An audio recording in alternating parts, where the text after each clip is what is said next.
Sister Krista Taves and Minister Emerita, Reverend Barbara Gaydon. Welcome to Eliot Chapel, where as a free liberal congregation, we aspire to the ideal of beloved community. Also joining us today, we have the amazing Sharon Morgan for your pastoral care needs, if something is weighing on your heart. And if you have a little one or somehow become restless during the service, there is a feed in Fellowship Hall with lots of room to stretch your legs or run around. And there will also be snacks after the service in Adams Hall. And you're welcome to always take your younger children out to the playground because it is a beautiful welcome to spring day. To our guests, we are so glad you are here. Tim Gardner is here for our guests today as part of our welcome team, and he can answer any questions about the congregation or Unitarian Universalism after the service. There are guest forms at both entrances to the sanctuary. I always feel like I should, at both entrances to the sanctuary, and at the QR code on our screen, we can stay in touch. And please join us for coffee hour, and if you take a blue cup, we will make sure you are warmly welcome. For our lovely friends on Zoom, our online coffee hour is at 1:30. Now, I would like to welcome Sarah Fleming, one of our Pledge Drive team members, to give us an important, loving update.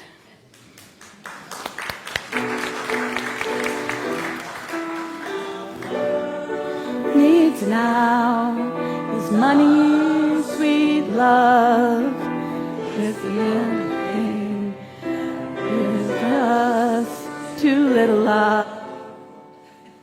Good morning, friends. Good morning. So I have an update, but before I get to the update, another reminder that we need all members to send in their pledges. Even if you have your contributions set up for automatic payment, you still need to send a pledge in to let the staff know your plan for next church year. Because there's a couple things in the budget that we need to know if we can achieve. One of the goals is to increase the assistant minister's hours from 10 a week to 15 hours a week. That would be awesome.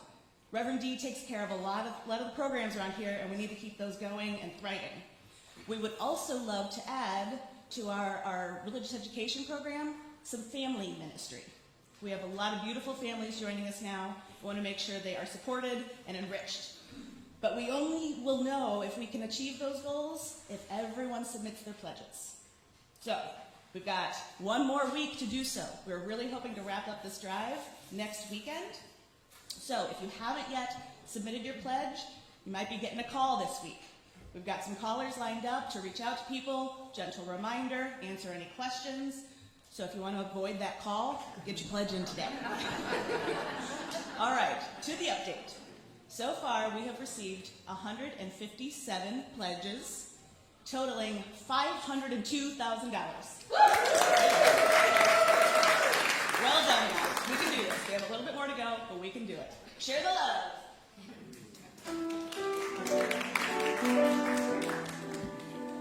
All right.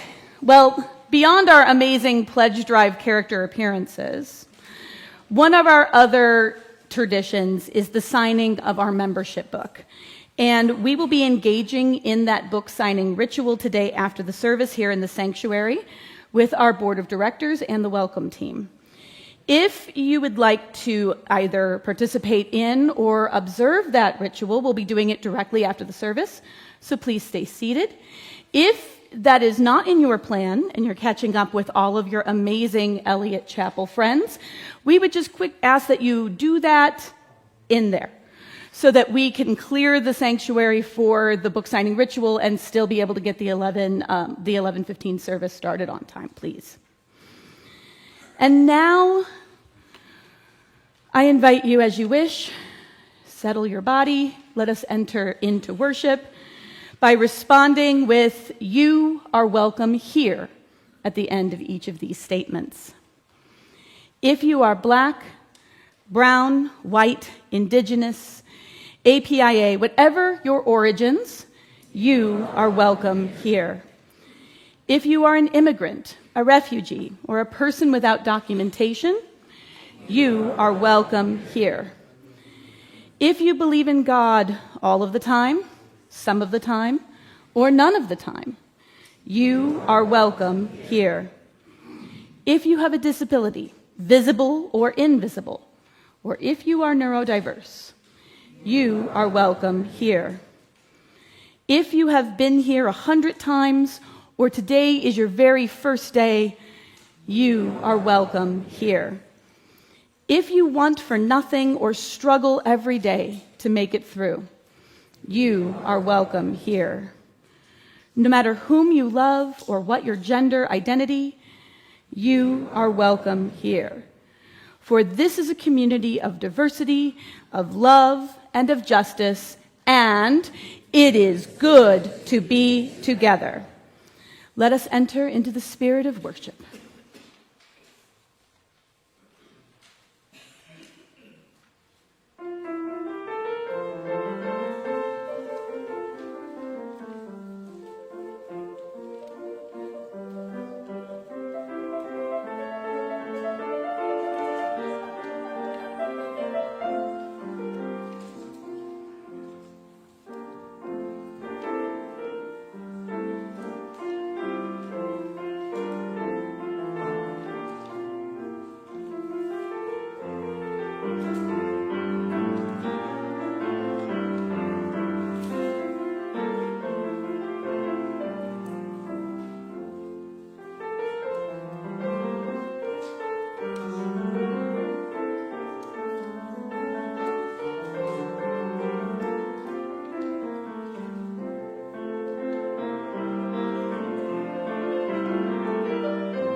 The flaming chalice is the symbol of Unitarian Universalism.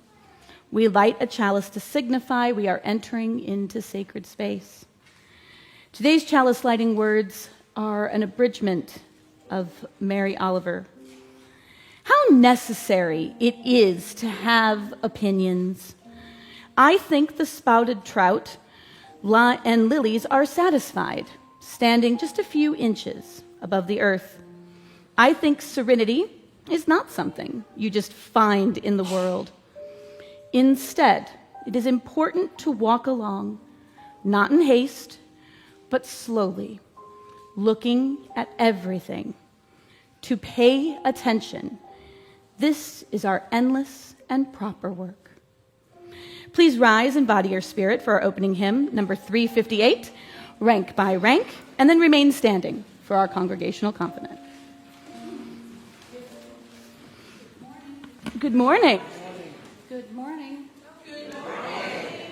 If you have the gray book, the music is correct. The words are only up here. There are 4 verses now.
Unitarian Universalism, our covenants are the agreements we make between us all for how love becomes action.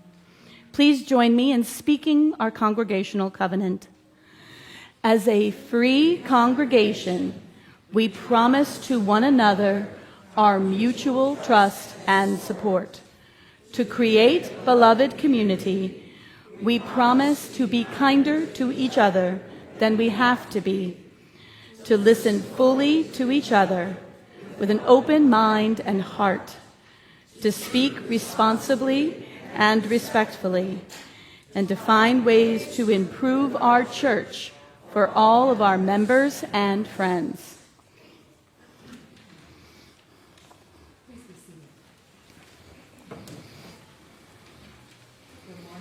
Good morning. And good morning, Reverend Barbara, who is watching us. Glad to have you with us. So first of all, I want to thank everyone who has pledged for this year's annual appeal. That we're at $502,000 is amazing. We have raised more than $100,000 in the last week. So now we just need $277,000 to go. But I also want to speak to you about this year. In early February, I shared with you that we are receiving pledges made for the 25-26 year more slowly than usual. And after that, a whole bunch of you brought your pledges up to date or started paying on them. So thank you, thank you, thank you. We're running in the black. We've been having several deficit months, and this last one was not a deficit month, so thank you. But we still have a ways to go to catch up. We do have a very lean budget without much wiggle room, so when there are shortfalls, the board and I have to start considering whether we need to think of some hard decisions. We don't want to have to consider hard decisions. You don't want to have us consider hard decisions. So if you are behind in your pledge or haven't paid on your pledge, please, please do that. If your circumstances have worsened and you can't pay on your pledge, let us know. If your circumstances have improved, maybe you might consider an additional gift to take the pressure off those who are struggling and are feeling like they're letting their church down. I do believe that we can make this happen and that we can continue doing all the great things we need to do. So let's do that. And now let's move on to our shared plate. It is so great that we're sharing our plate with Metropolitan Congregations United this month because they harness the power of our collective faith communities together to help end environmental racism, educational inequities, voter suppression, the school-to-prison pipeline that catches so many kids of color in its grip. We have been a member of MCU for many years, and we're continuing that relationship with sharing our plate. So please let us be generous and let us collect this morning's offering.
To the work of this church, which is weaving a tapestry of love and action, We dedicate our lives and these our offerings. And now I would invite the children to please come forward.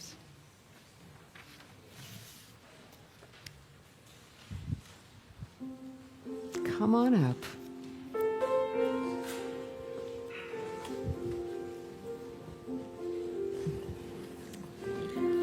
Hi. Hi there, Calyx. Hello. You want to come sit next to me?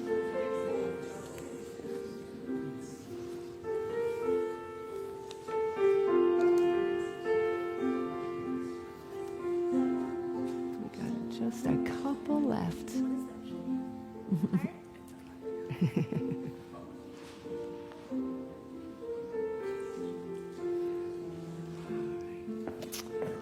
Yes. All right. Hello. Hello. Nice to see both of you. Nice to see all of you. And we're wishing all of our kids who are on March break a very happy time.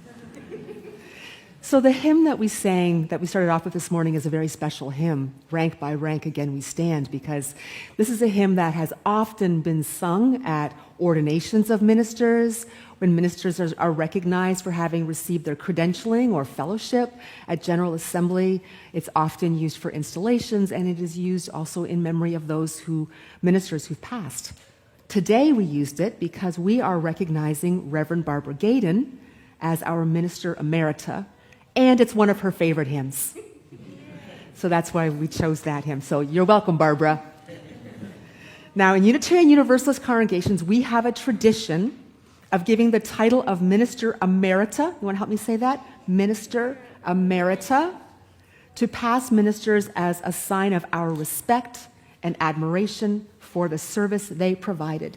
Now, this is in honor, meaning it is very, very special and important. And in our church, it takes a vote of the members to give someone emeritus status. We already have one minister emeritus. His name is Reverend John Robinson, who served as the lead minister of Eliot Chapel for 28 years. And he retired 26 years ago, and that is his picture up there. That is Reverend John Robinson. How many of you were here when Reverend John Robinson? Oh, we still have a lot of people who were here when he was the minister, and he left a strong legacy. The church actually grew to over 600 members, the largest it has ever been under his leadership. In 2013, Reverend Barbara, we're going to see her picture, that's Reverend Barbara, was called to be the lead minister of Eliot Chapel, and that's her picture. Just out of curiosity, are any of the members of her search team here? Anyone here? There are still members in this church who were on the search committee that brought her. And how many of you were here when Reverend Barbara was the minister? A whole lot of people. And we're thankful. We're very, very thankful to have had Reverend Barbara here for 9 years. One of the things she's remembered for is that she joined many religious leaders in St. Louis to stand up for racial justice during the Ferguson uprising 12 years ago, when it became clear how very serious racism was in our city and how many people it was hurting. Did any of you here to join Reverend Barbara in the Ferguson uprising? If you did, raise your hands. There's a few of us. And how many of you are still part of the vigil that we hold every Tuesday? So I was serving a different church at the time. I was serving Emerson Unitarian Universalist Chapel out in Chesterfield. And Reverend Barbara and I collaborated all through that first year to bring attention to racism in our city. That's when we became really good friends. And during this time, many Eliot members worked on understanding racism and committed to living anti-racist lives. Is there anyone here who was part of that program? Raise your hand. It was a church-wide program, and it changed many people's understandings of themselves, this city, and this congregation. So last May, this congregation voted to give Reverend Barbara Minister Emerita status to recognize her service, and today we are formally offering that to her. Now, we had hoped she would be here in person, but that didn't quite happen, so we're bringing her in by video. Perhaps it is reminiscent of our COVID years that she is here on video, and she's watching the service right now. So if you want to turn around, let's turn around, look at that camera, and say, "Hello, Reverend Barbara," and wave. Anyone who wants to say hi to her in person can join our online coffee hour at 1:30. She'll be there. And we're having an in-person reception for her and her husband, Robert, on April the 1st at 6:30 p.m., and there will be lots of pie. So now, now I'm going to invite us all to go sit in the front row because she has a video message for us, and I want to make sure we can all see her. So there we go. Some of you can sit here, and some of you can join me here. Hello, everybody. I am excited to be here with you today, even if it's just on TV. And I'm really excited to be part of the wisdom story. It is my favorite part of worship. So, as Reverend Krista said, you all have given me a really special gift in making me your minister emerita. And I'm so thankful for that gift. I'm mostly here just to say that. Thank you, thank you, thank you. It's an honor and really special to me. From what I understand, what it means is that you will remember me. And everybody wants that. Everyone wants to be remembered, right? I remember so much about you. All of the things that I learned about you and from you.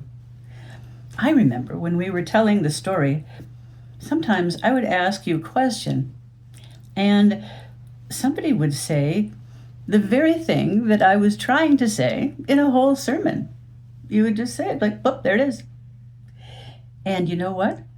It would be better. So sometimes I thought, gosh, we could just go home right now. What I learned from you, really, is that kids are so smart. And kids have big hearts. Kids know the truth. Just ask them. Well, you made a difference in my life, and I want to thank you for that. As Minister Emerita, I will get to see you just every once in a while. I will get to meet some of those of you that I haven't met yet. But I will come back. I live in Minneapolis, so I can't just bop in. But this little title and role now give me a chance to come back on special occasions. Maybe an anniversary for the church, installing a new minister, building dedication, or like this service.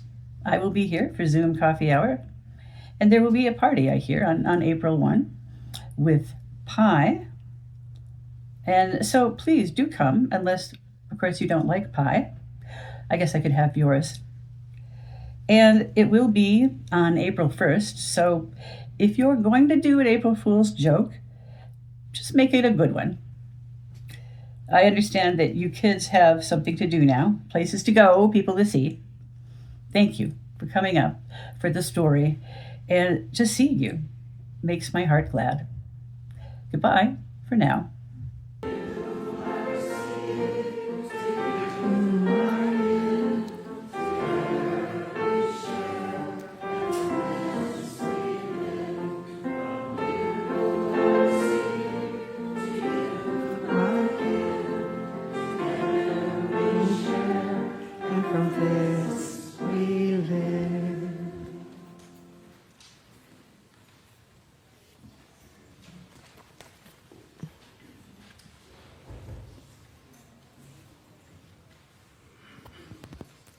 Barbara.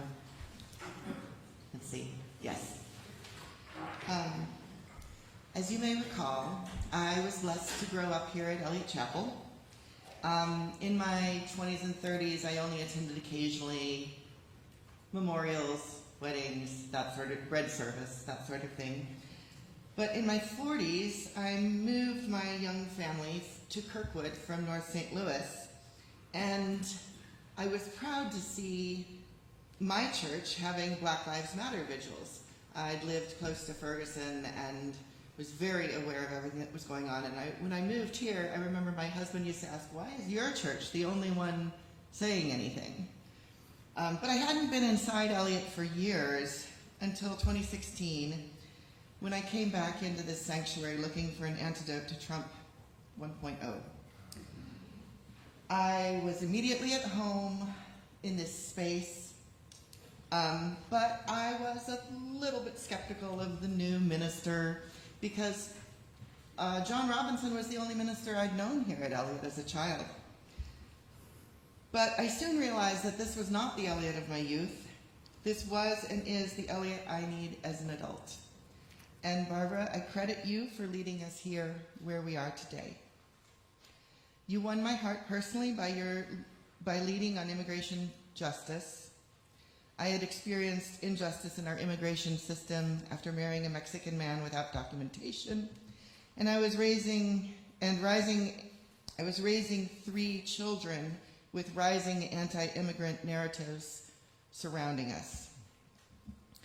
So here at Eliot, I was especially proud when you, in 2017, encouraged us to form the immigration justice team and get involved in the St. Louis Coalition for Sanctuary. In 2018, you supported Eliot Chapel becoming a sanctuary church. And in 2020, you helped us sponsor our first asylum seeker. I want you to know that in 2026, the immigration justice team is still very active and strong and more critical than ever. I can't list everything that you've done or meant to us here at Eliot, but I do want to recognize that you led us through some tough times. You didn't choose Trump or COVID or the financial struggles that we all went through and your own health crisis. But I would like to quote Gandalf, my inspiration. We cannot choose the times that we are allotted to live in. The only thing we can do is decide what to do with the time that has been given to us. I think you did great for Eliot Chapel in the times that you were given. And to top it all off, you led us to Reverend Krista, so we have a kick-ass new minister to lead us forward. So look at who we are here today and behold the lasting legacy of your leadership. Thank you.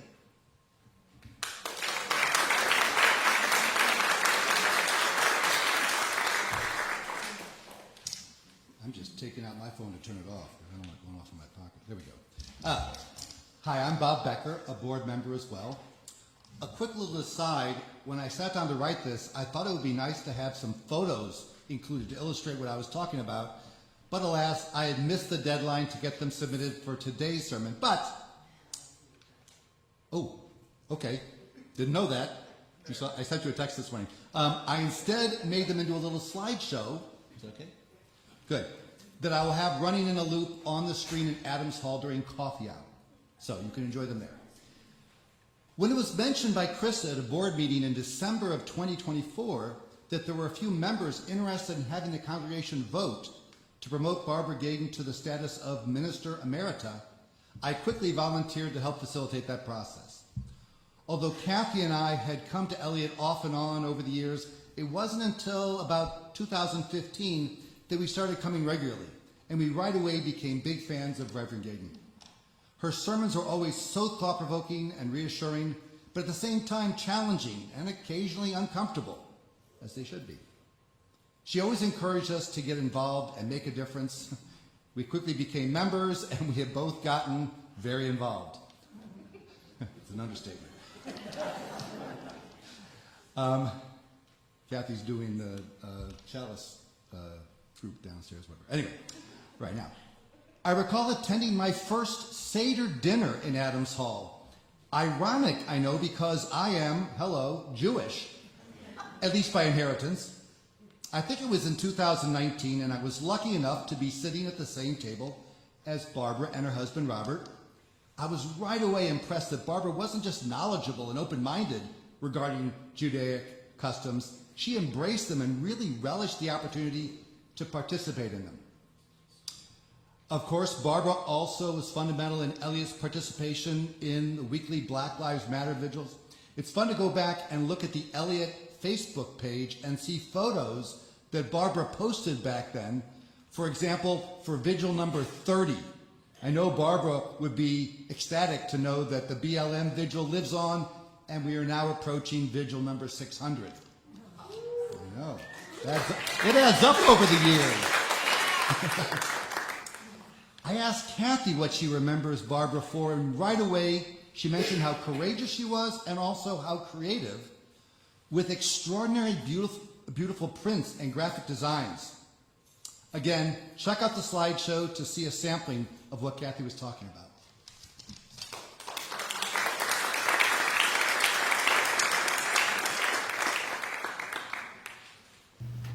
Thank you. Thank you so much for this great honor. And thank you for the chance to come and celebrate the ministry that we once shared, and to celebrate the ministry that this new relationship that we have now as your minister emerita.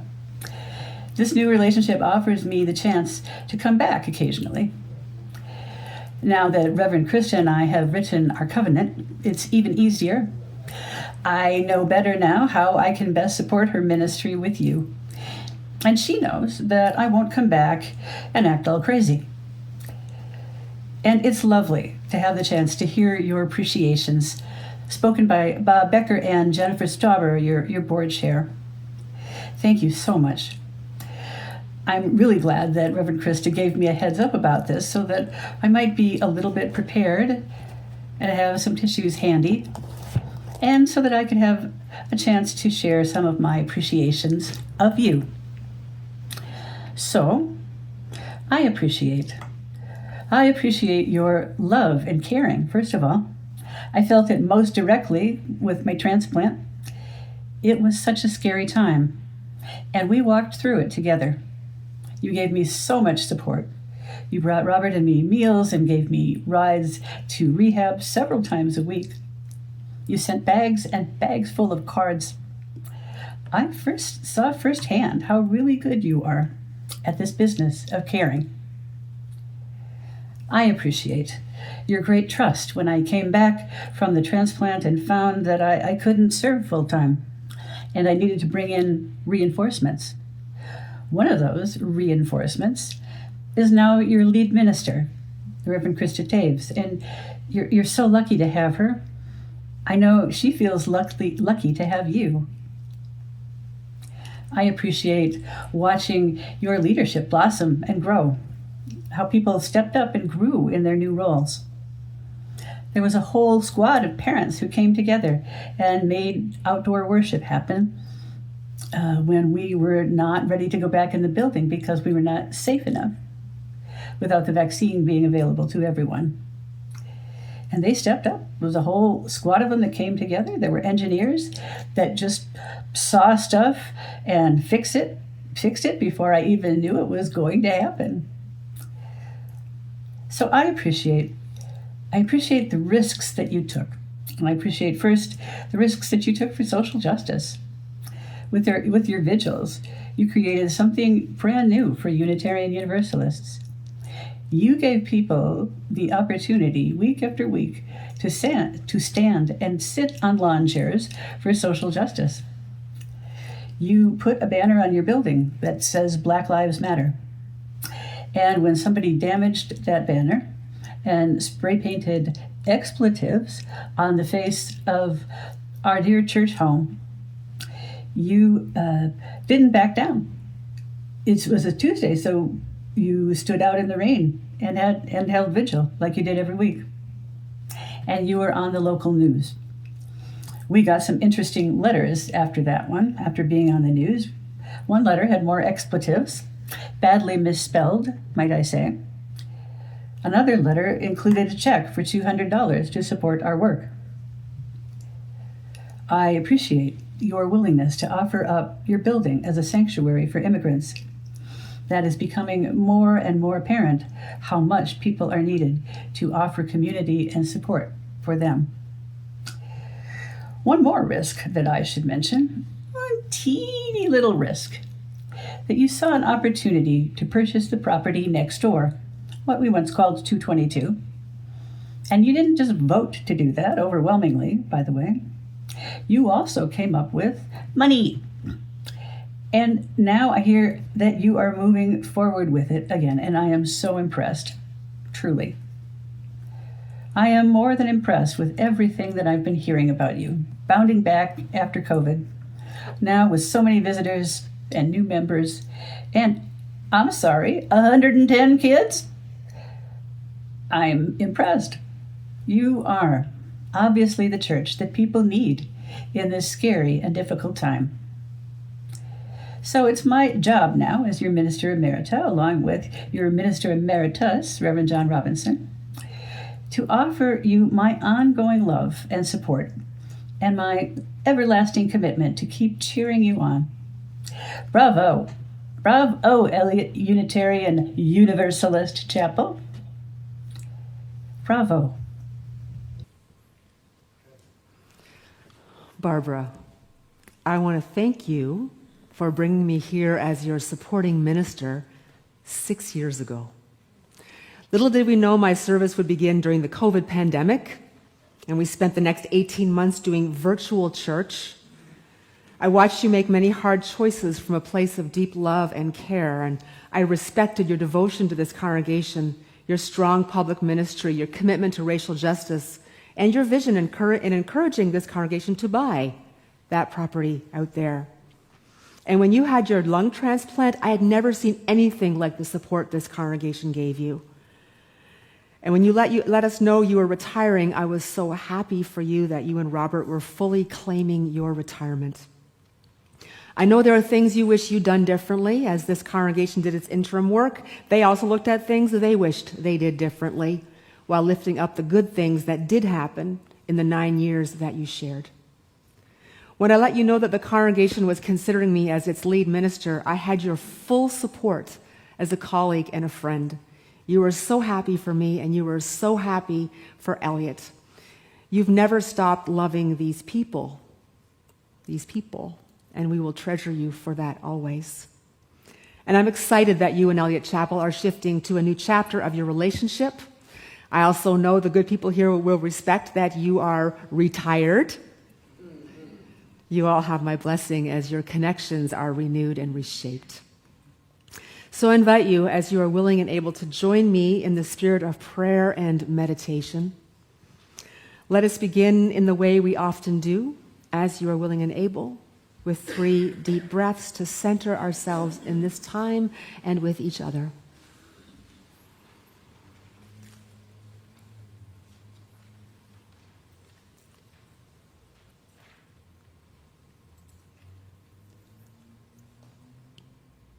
Spirit of life and love, each of us is called into the fellowship of this beloved community.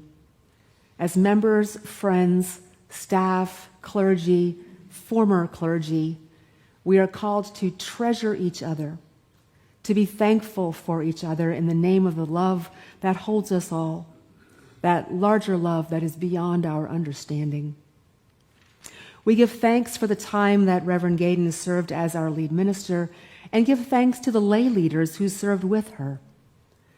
Together you are faithful to the good news that we are all worthy of love, respect, and dignity, and are accepted for who we are and what we can bring to this precious life that we share.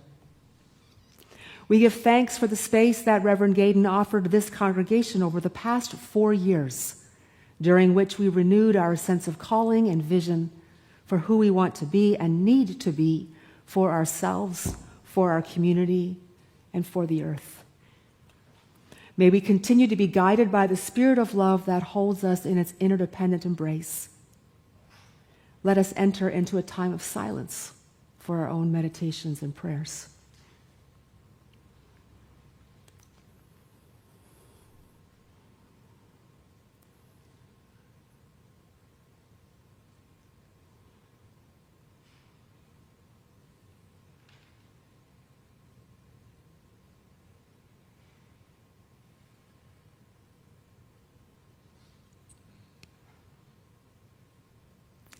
Let us speak the names of those we would hold in our love and care.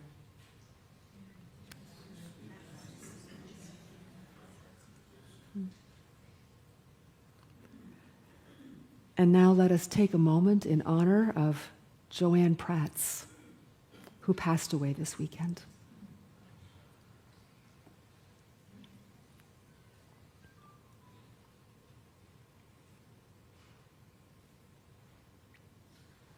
May the boldness of the Spirit transform us. May the gentleness of the Spirit lead us. May the gifts of the Spirit equip us to live truthfully, faithfully, and lovingly. This we pray. Amen, and blessed be.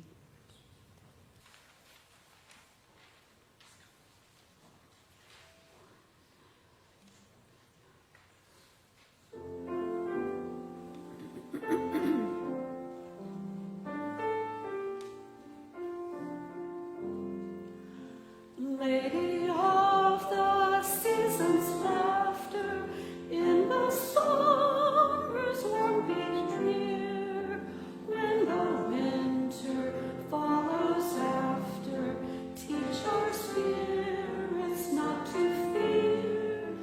Hold us in your steady mercy, Lady of the turning year.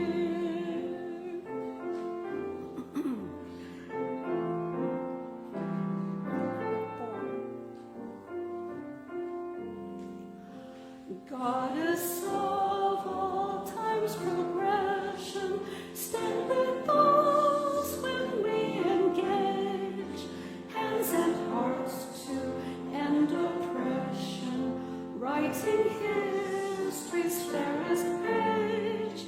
Hold us in your steady mercy, Lady of the turning age.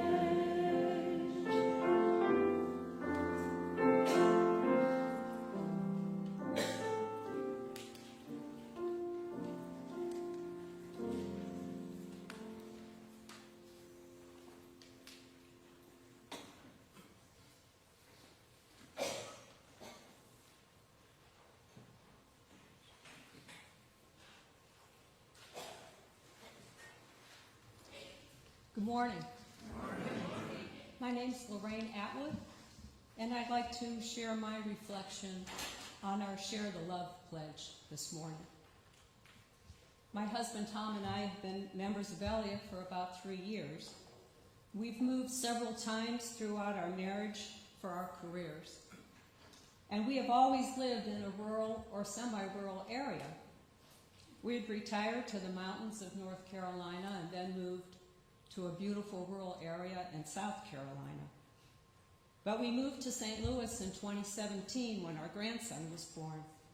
And that was a big change for us, the house hunting in a city. It was quite daunting, but also very exciting. And it took us a while, but now we feel like St. Louis is our home.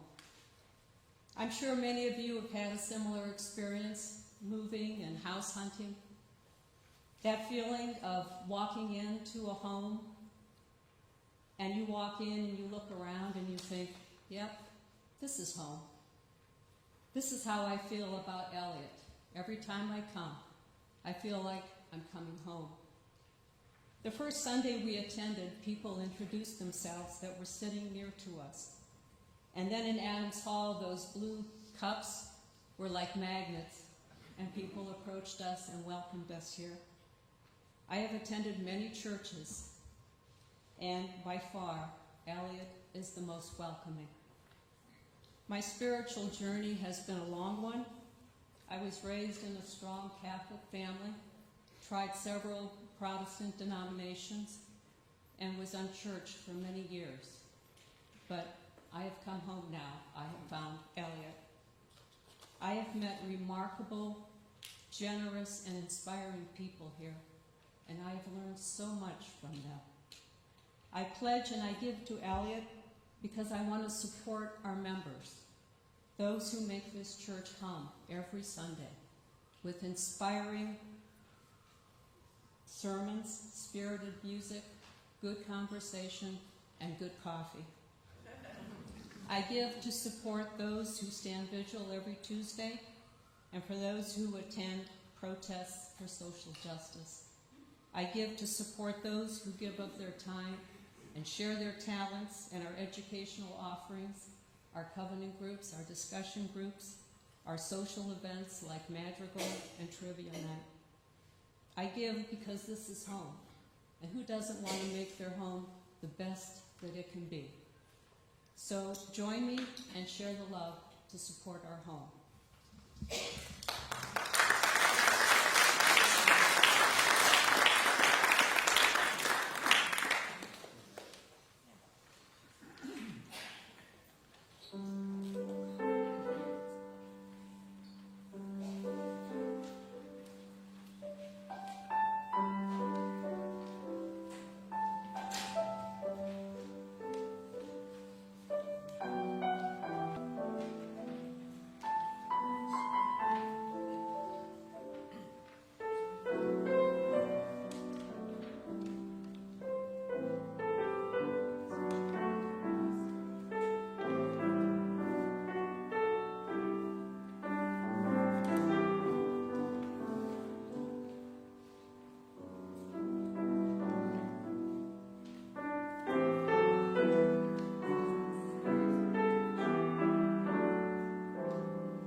Some of you may recognize yourselves in this story. I can assure you that Reverend Barbara may not, because she's not a dog person. But bear with me, it will all come together. As those of you who know me know, it will all come together. So when I wake up, the first thing I do is stretch my hand to where one of our dogs is sleeping. This is Daisy. Daisy is a 15-and-a-half-year-old dachshund we adopted 1.5 years ago. When my hand reaches her glossy coat, she opens one eye, looks at me, sighs, and goes back to sleep. Then I'll turn and look out the window to see if it's sunny or cloudy, and that's when I'll hear the predictable thud, thud, thud under the bed. And that's Paco, who sleeps under the bed and is wagging his tail at the first sound of his humans waking up. He's a 12-year-old, 12-pound Chihuahua Dachshund mix we adopted at the same time, and he has his own little man cave under the bed with pillows, blankets, mats, and the mangled toys he piles up there. And once he hears movement, he has one mission, which is to go for his walk. If you've ever received the attention of a dog who is determined to go for their walk, you will know it is an attention like nothing else. They will pay attention until you pay attention. We've spent this month focusing on the spiritual practice of paying attention. Paying attention, oh, that came too soon, but there you go, there's the cuteness that's coming. Today we're bringing our journey to a close by looking at paying attention as a spiritual path to greater awareness and all that can bring us. And if you want to get a glimmer of how powerful paying attention is, watch a dog. Right? They're always paying attention, even when they're asleep, keeping on guard for whatever might be happening. And who do they pay attention more to than anyone else? Us. They know our routines, our habits. They can read our emotions. Our dogs hate when the shower starts because it means we're preparing to leave for the day. They mope at the sign of a suitcase because it means that we're leaving for many days. They love when we pick up the remote because it means we're not leaving and we'll be spending time on the couch. But when I put on my hiking boots and get out their harnesses, they cry. And by the time I pull out the buggy, they are pawing at the door. And yes, I have become one of those middle-aged women who puts their dogs in a buggy. In my defense, they walk different speeds, so each gets to walk on their own terms, and when they're done, I get to have my walk pushing 28 pounds of dog. Now, if you're serious about paying attention, put away the phone and watch a dog, right? Paco spends most of his day sitting on his couch by the back window, sniffing the air, ears perked up, eyes piercing, searching for deliveries, neighbors, wildlife, joggers, cyclists, the horse next door.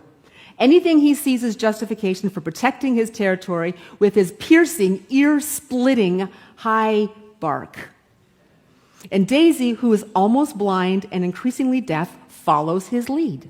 When he barks, she barks. When he growls, she growls. When he flies through the dog door, she follows him. He pays attention to everything. She pays attention to him for what her eyes and ears can't do themselves anymore. Paco and Daisy. Joan Chittister, American Benedictine nun, theologian, author, and speaker, writes this in her book, Illuminated Life, Monastic Wisdom for Speakers of Light. Awareness puts us into contact with the universe. It mines every relationship, unmasks every scent, every moment, for the meaning that is under the meaning of it. The question is not so much what is going on in the room, but what is happening to me because of it. What do I see here of God that I would not see otherwise? What is God demanding of my heart as a result of each event, each situation, each person in my life? While we do project a lot of human emotions onto dogs, I imagine mine with this heightened awareness that puts them in contact with the earth underneath their paws, the sky above them, everything in between, and each other. And even though they came to us separately, they can't stand to be away from each other. And they are bonded through the way they pay attention. So let me ask, in the awareness that comes of paying attention, when you mine your life with the awareness born of paying attention, what is the meaning under the meaning of it? What do you see of the holy that you could not see otherwise? What is being demanded of your heart as a result of each event, each situation, each person in your life? One holy moment was when a young black man named Michael Brown was killed, and the streets of Ferguson erupted in protest. What that holy moment revealed is that we all yearn for racial justice, but the meaning under the meaning was not the same for everyone in this congregation. Some of us knew we needed to be in the streets, witnessing for change or supporting those who were out there if we couldn't be there personally. Some were less convinced that that was the way. There were some strident divisions over what racial justice should look like, what leadership looked like, and whether this was the moment others thought it was. And these differences altered this predominantly white congregation deeply. Now, in a holy moment like that, a minister can try and find some kind of peace, no matter what, through some kind of middle. Or a minister can follow their conscience and answer to a call that is beyond the walls of the church and be willing to face the heat. Reverend Gaydon remained faithful to the young black leaders and worked with some exceptional lay leaders in this congregation to grow our understanding of systemic racism, internalized racism, and our commitment to end it. Some folks left the church over this. People who are still loved. Some folks who disagreed chose to stay because we do embrace diversity, including diversity of thought, and you're still here. Others embraced the Ferguson uprising and the anti-racist education that took place in this church, and it has changed you forever. So what in that relationship can we see of the holy that we could not see otherwise? For white people, when it comes to fighting racism, we spend a hell of a lot of energy demanding a perfect answer. We have to find the absolute right interpretation of an event. We have to all agree on that interpretation before we move forward, which means that often we do not. We lose the moment, lose the momentum, fear losing relationships more than the price that black and brown people continue to pay for the racism in our country.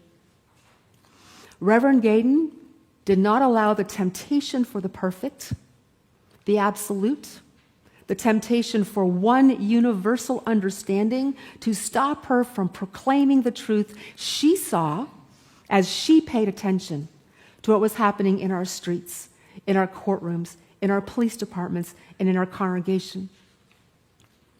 And of course, there were mistakes made by her, by the people in this congregation. She and I would have different opinions of how to engage this momentous time. The holy never has a perfect answer. The holy never provides an absolute right interpretation of an event. The holy doesn't even have to agree with itself on an interpretation before moving forward. So, imagine the holy as a middle-aged woman putting her dogs in a buggy. Each of us gets to walk on our own terms, and when the holy needs a workout, she throws us all in the buggy, cute as ever, and she gets to push a few 1,000 pounds of human for her own walk, paying attention to us all the way. I see a little bit of Reverend Gaydon in that holy. Committing ourselves to the awareness that comes of paying attention doesn't actually mean that life gets simpler. It means that we are always transforming, and the meaning under the meaning becomes more life-sustaining. A lot of transformation happened in those 9 years of Reverend Gaydon's service that changed her life, the life of the members here, and the life of this congregation, and my life. I am so thankful that I am here. And it's because of her. The meaning under the meaning, in many ways, became more life-sustaining. So I want to show you one more picture. Daisy has this cute ritual. She plays with her toys in the evening. She goes from being 15 and a half to 5. And this is her beloved rainbow unicorn. She will grab the toy, look at you, and start to run. Well, her version of running, and you're supposed to chase her, which means walking behind her, pounding your feet as you're racing, because it has to be loud enough for her to hear and hard enough for her to feel the vibration of your feet so she knows you are chasing her. And she's paying attention to make sure you're still there. Did you follow me? Did you stay with me? Are you still with me? In the words of Joan Chittister, awareness puts us into contact with the universe. It mines every relationship, unmasks every scent, every moment for the meaning that is under the meaning. The question is not so much what is going on in the room, but what is happening to us because of it. Thank you, Reverend Gaydon, for all that happened to us because of you. Amen and blessed be. I invite you to rise for our closing hymn. To everything, turn, turn, turn. There is a season, turn, turn, turn. And a time to every purpose under heaven. A time to be born, a time to die, a time to plant, a time to reap, a time to give, a time to give, a time to laugh, a time to weep. To everything, turn, turn, turn. There is a season, turn, turn, turn. And a time to every purpose under heaven. A time to build up, a time to bring down, a time to dance, a time to mourn, a time to cast away stones, a time to gather stones together. To everything, turn, turn, turn. There is a season, turn, turn, turn. And a time to every purpose under heaven. A time of love, a time of hate, a time of war, a time of peace. A time you may embrace, a time to refrain from embracing. To everything, turn, turn, turn. There is a season, turn, turn, turn. And a time to every purpose under heaven. A time to gain, a time to lose, a time to rent, a time to sow, a time of love, a time for hate, a time for peace. I swear it's not too late. To everything, turn, turn, turn. There is a season, turn, turn, turn. And a time to every purpose under heaven. And a time to every purpose under heaven. And now, let us extinguish our chalice and share Our benediction. We extinguish this chalice, but not the light of truth, the warmth of community, or the fire of commitment. These we carry in our hearts until we are together again.